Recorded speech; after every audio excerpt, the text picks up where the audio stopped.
Heavenly Father, I come before you weary and burdened, longing for your peace to fill my heart. The weight of sadness feels too heavy to bear, but I know you are my refuge and strength.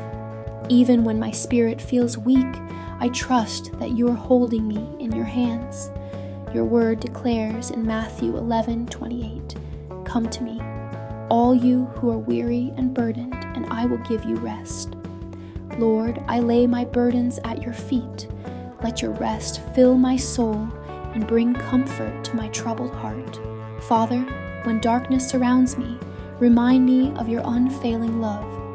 As you promised in Psalm 30, verse 5, weeping may stay for the night, but rejoicing comes in the morning. I hold on to the hope that this pain is not forever, that joy will rise again like the morning sun. Lift my spirit, Lord. Replace my sorrow with your peace and my despair with hope. Walk with me through this valley and remind me that I am never alone. I trust in your love, your promises, and the future you have for me. In Jesus' name, amen. Like and subscribe for more uplifting prayer videos.